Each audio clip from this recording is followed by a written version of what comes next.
So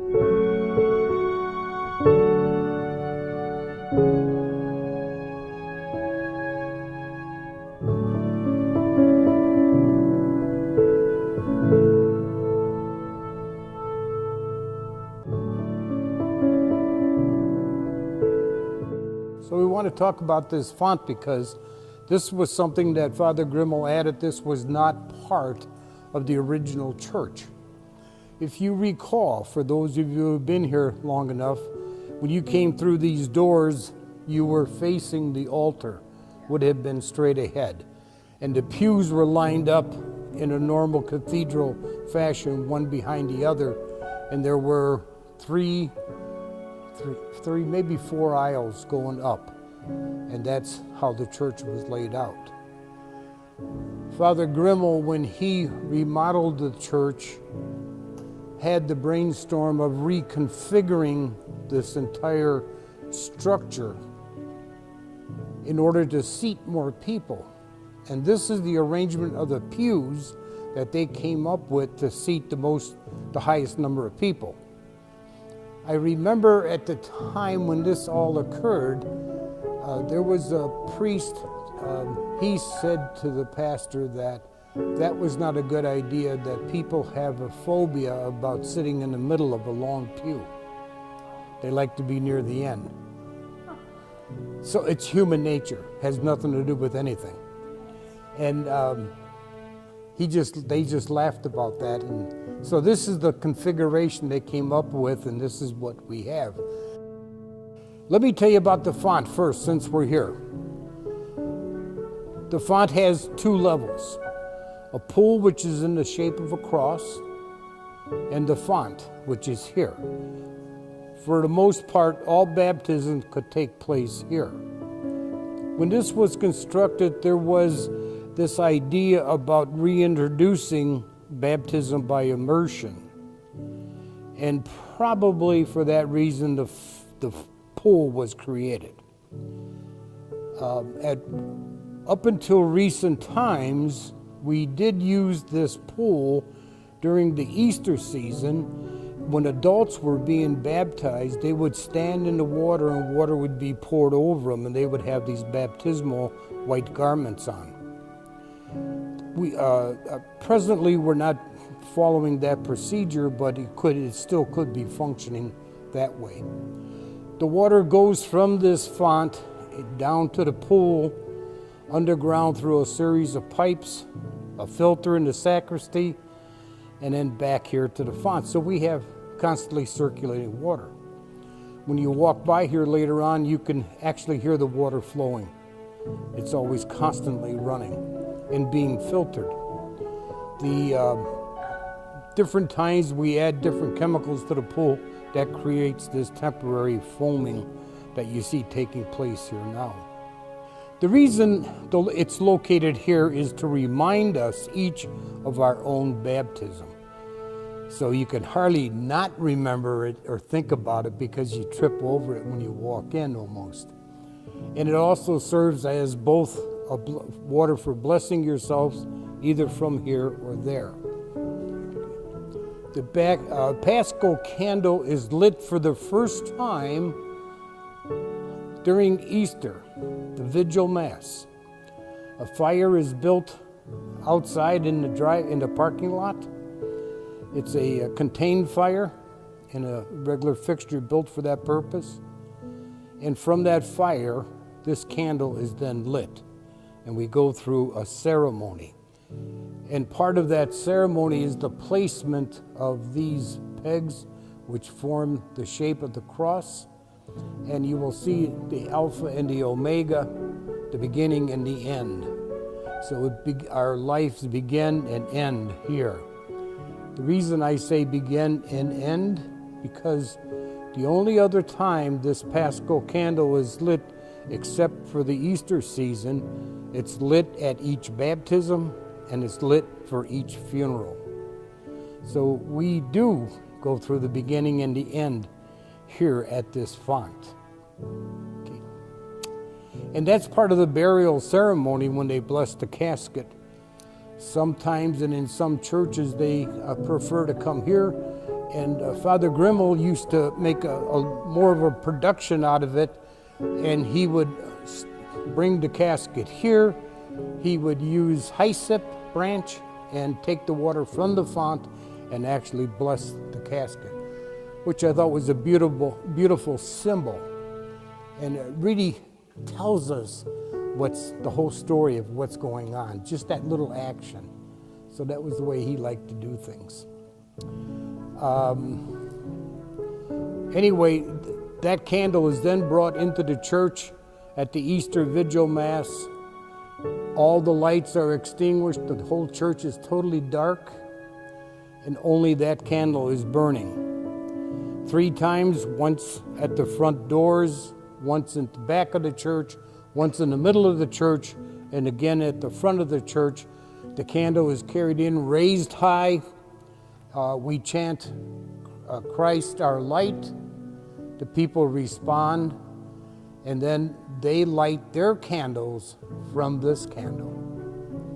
And at that time, the whole church is lit by candlelight. It's absolutely gorgeous. The Gloria is then sung, and all the lights are turned on. So it's during the Gloria that all that occurs. During baptism,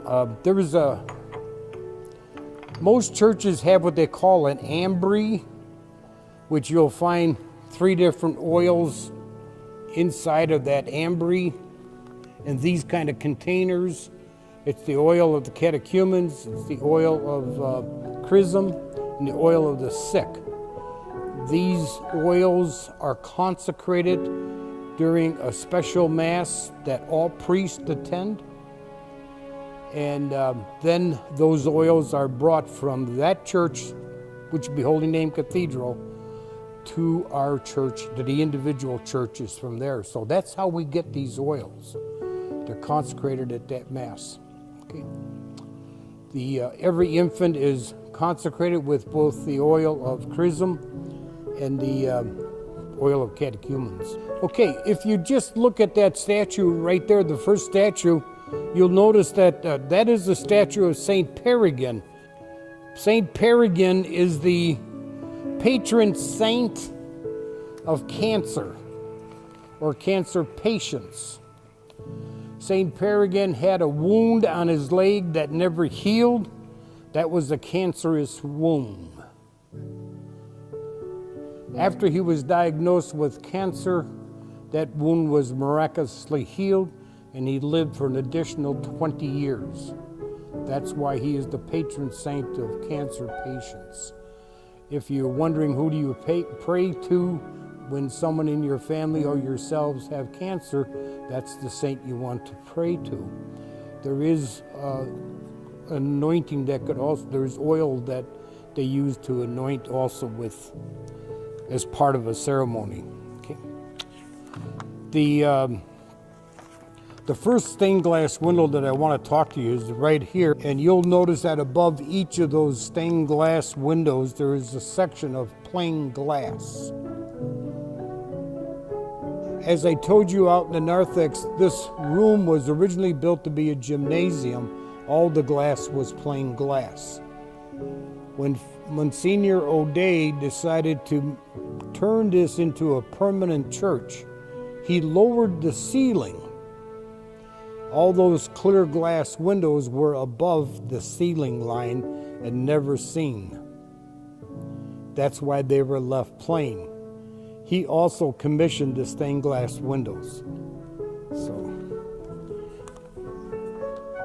the first window has a hand at the bottom holding a shamrock. And it says on that stained glass window, protector of life. And then above that, at the very top of that stained glass window, there's a medical symbol.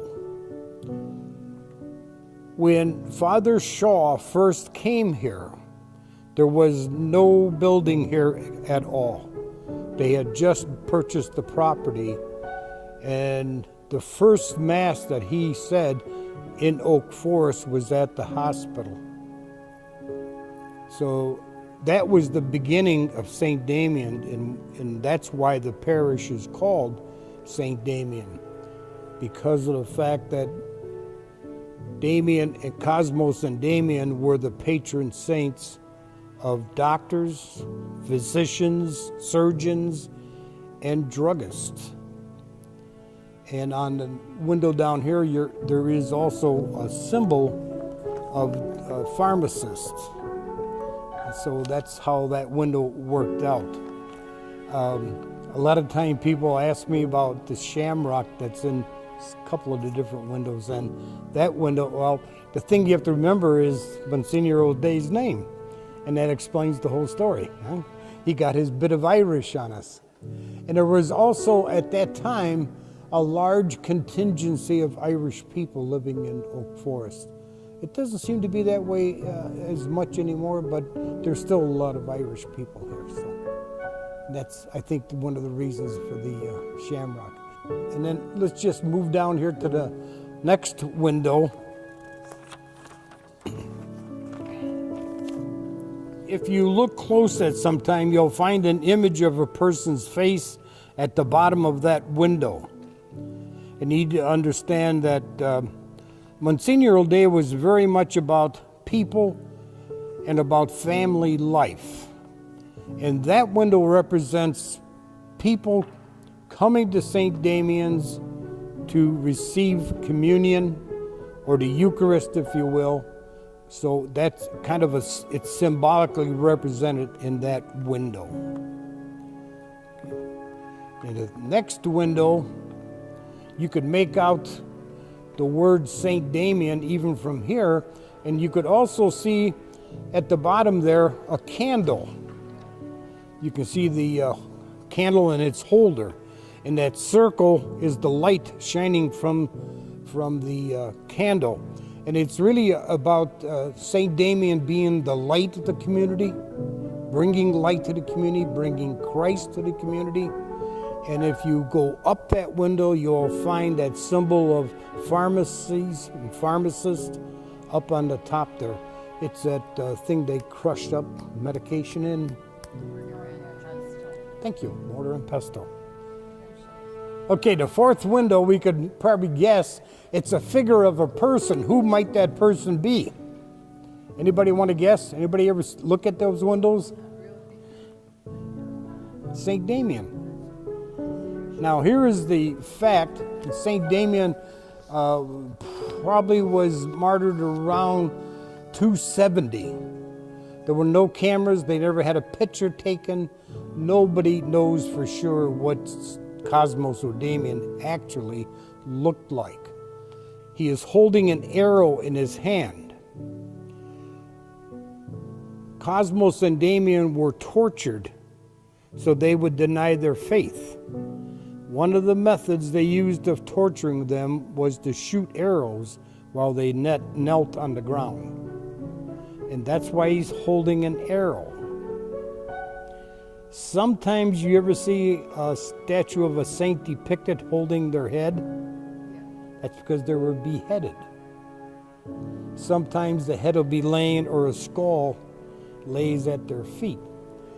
They were actually both beheaded. That was the actual cause of their death. They never died as a result of the torture. They were both beheaded, both brothers.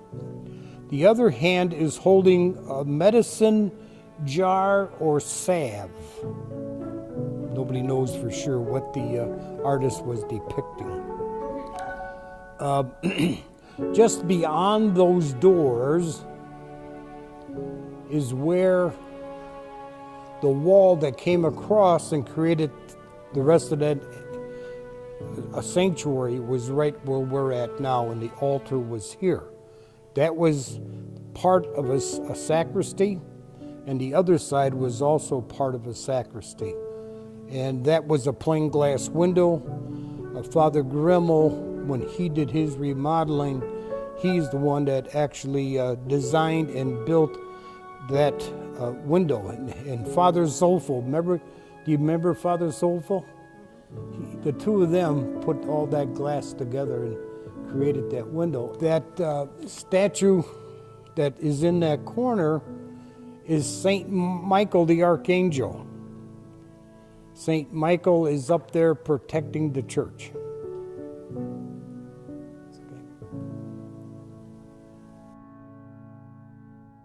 The Stations of the Cross are the newest addition to the church here. That's just recently been added. Those stations came from a church that closed. If you recall, when everything was done, Father Grimmel had the Stations of the Cross in a kind of up and down fashion, ending with the risen Christ. And that was his idea, and the idea has been held up because there's the final station, and then you have the risen Christ. Father Grimmel, if you remember, when he remodeled the church, he did not have a crucifix in this church, because there was, at that time, is when they started processing in with the crucifix, and he firmly believed that there should only be one image of a sacred item, only one at a time. So he said that was our crucifix. There was no crucifix up on the wall. And that crucifix that you see there is also from a church that was closed. So it's recycled, which is kind of a neat idea when you think about it.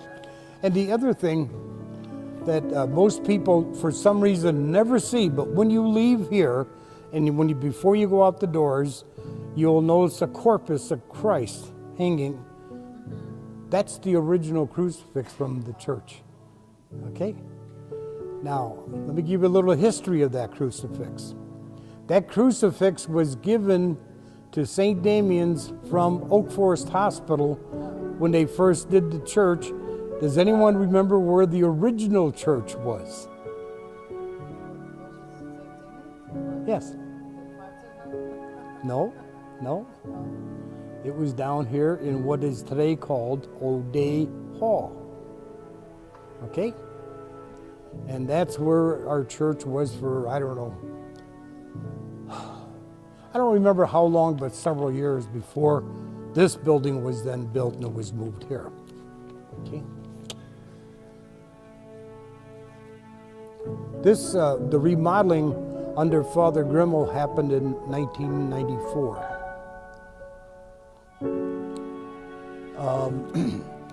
Our tabernacle that you see up in the sanctuary, that tabernacle came from Holy Rosary Church. Holy Rosary was our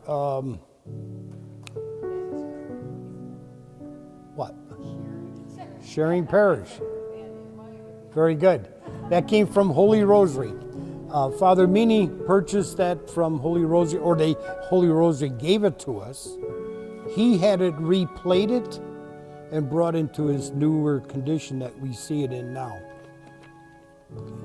When Father Grimmel was a pastor, when he did all the remodeling, at that time the diocese were leaning toward having reservation chapels, and the tabernacles were not in the sanctuary but in a separate room. The logic behind that was so that the church could become more useful for other purposes such as large meetings and so on.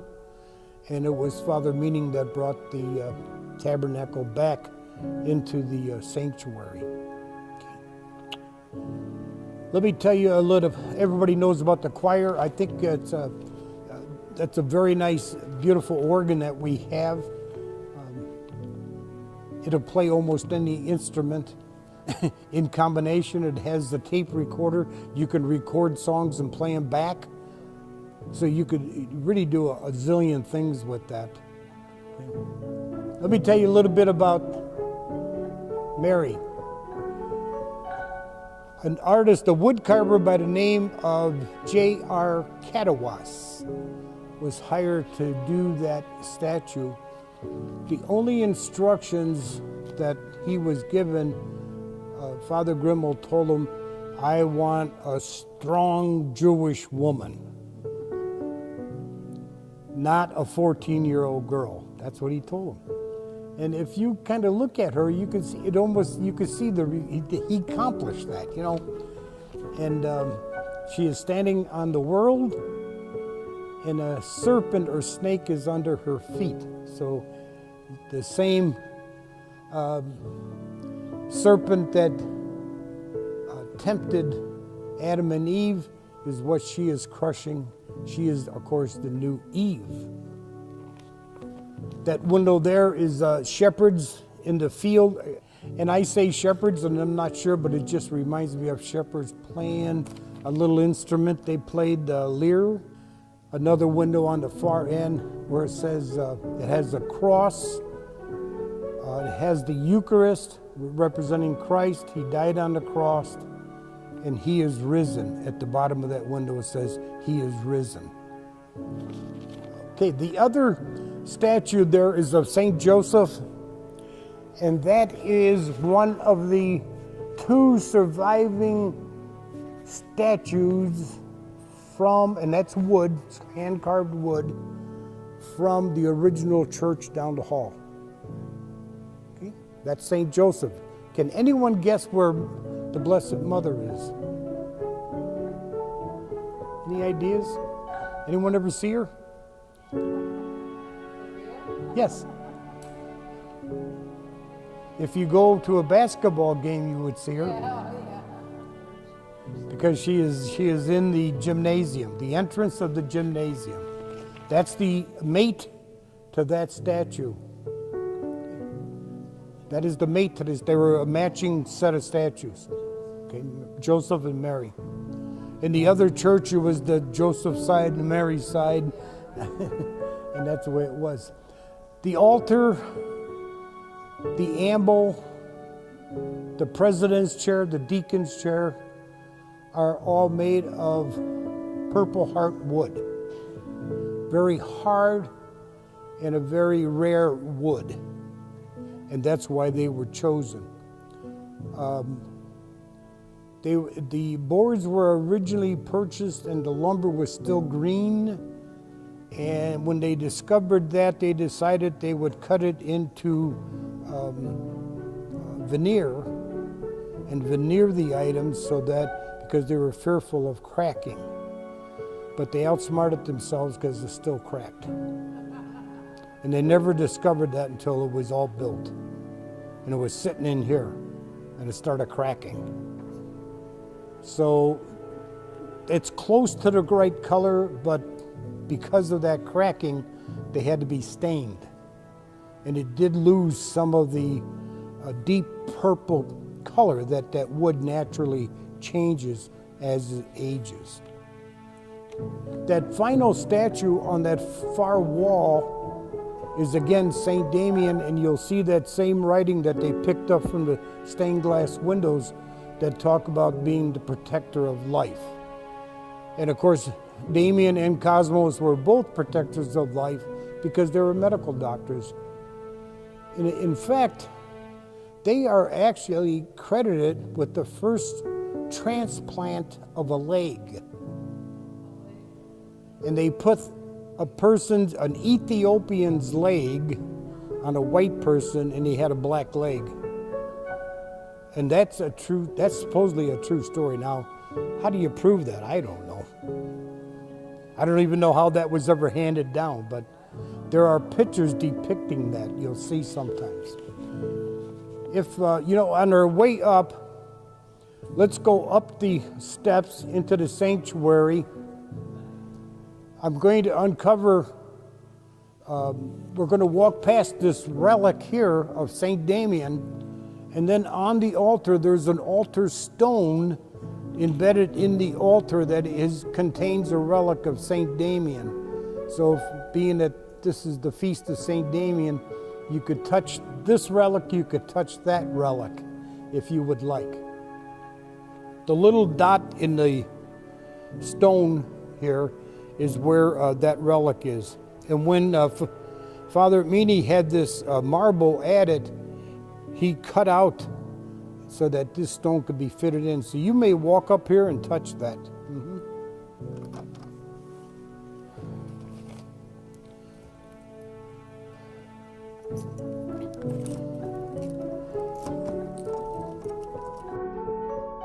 All of these on the walls surrounding you are the original Stations of the Cross that were taken from that church and placed here.